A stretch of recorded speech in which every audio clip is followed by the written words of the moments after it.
अभी कुछ महीनों के बाद ही संभाजी महाराज पर बॉलीवुड की तरफ से एक फिल्म आने वाली है, छावा। संभाजी महाराज वो महान शासक थे जिनके त्याग और बलिदान को महाराष्ट्र के लोग आज भी याद करते हैं। लेकिन अब बारी है पूरे हिंदुस्तान की।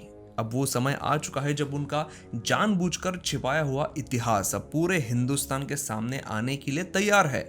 खैर, उम्मीद तो इस फिल्म से यही है। इस वीडियो में मैं संभाजी महाराज के बारे में वो बातें बताने वाला हूँ जिन्हें देखकर आपको भी समझ जाएगा कि औरंगजेब ने ऐसा क्यों कहा था कि अगर मेरे चारों बेटों में से एक भी बेटा अगर तुम्हारे जैसा यानी संभाजी महाराज जैसा होता तो पूरा का पूरा हिंदुस्तान कब का मुगल सल्तनत का हिस्सा बन जाता। संभाजी महाराज छत्रपति शिवाजी महाराज के सबसे बड़े बेटे थे। 14 मई सन 1657 ईस्वी में उनका जन्म हुआ था। उनकी माँ का देहांत तब हो गया था जब वो सिर्फ 2 साल के थे। उसके बाद माँ जीजाबाई, जो छत्रपति शिवाजी महाराज की माता थी, उन्होंने ही अपने पोते संभाजी को संभाला था। मतलब जिनके संस्कारों के साथ छत्रपति शिवाजी महाराज बड़े हुए थे, संभाजी महाराज को भी वही संस्कार और वही शिक्षा मिली थी। महज 15 वर्ष की उम्र में संभाजी महाराज को 13 भाषाओं का ज्ञान था, जिसमें संस्कृत, पुर्तगाली और उर्दू भी थी। यहाँ तक कि अंग्रेजी भी वो जानते थे।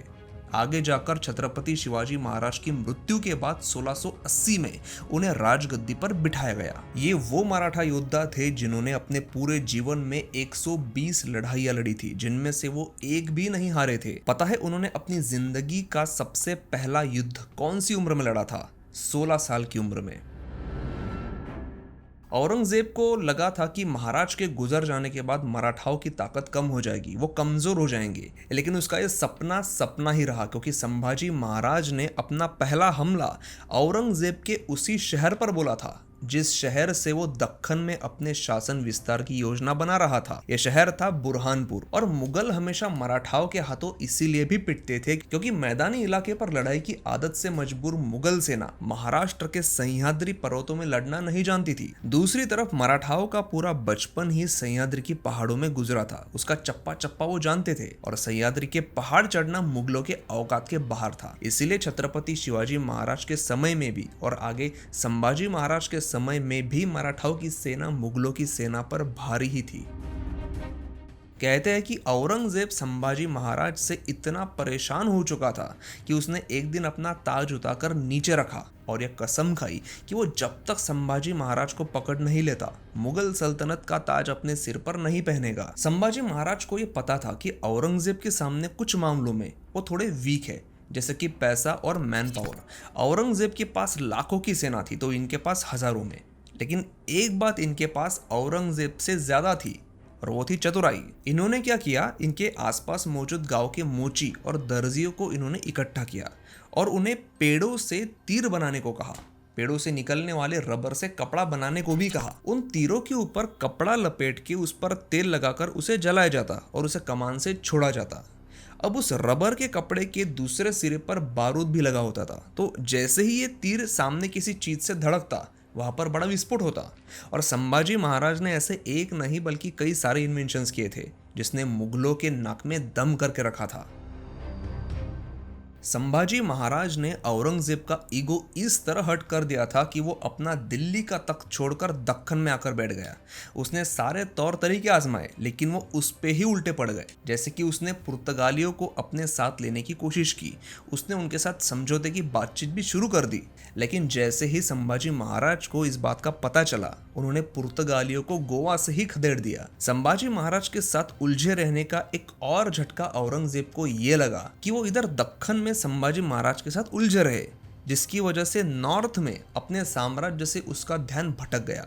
इससे हुआ ये कि बुंदेलखंड, राजस्थान और पंजाब जैसे हिस्सों में मुगलों को तगड़ा झटका लगा और वहां के राजाओं ने मुगलों के खिलाफ विद्रोह किया और उन्होंने आसानी से अपनी सत्ता फिर से हासिल की, क्योंकि पूरे 9 सालों तक औरंगजेब सिर्फ संभाजी महाराज के ही पीछे था। बाकी किसी भी चीज की तरफ उसका ध्यान था ही नहीं।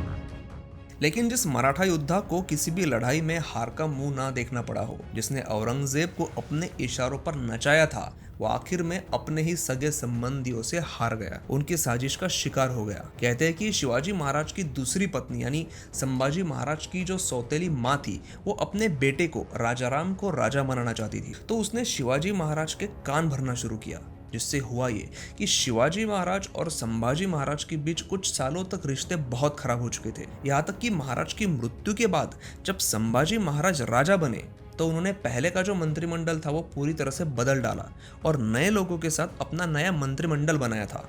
अब ऐसा करने के पीछे भी बहुत बड़ा रीजन था जो छत्रपति शिवाजी महाराज की मृत्यु के साथ जुड़ा था, जिसके बारे में मैं किसी और वीडियो में बात करूंगा। उन्होंने कवि कलश नाम के उनके एक साथी को अपना सलाहकार बनाया था, जो मथुरा से थे, जो ठीक से मराठी बोलना भी नहीं जानते थे। अब इस बात से जो पुराने लोग थे उन्हें ये काफी इंसल्टिंग फील हुआ।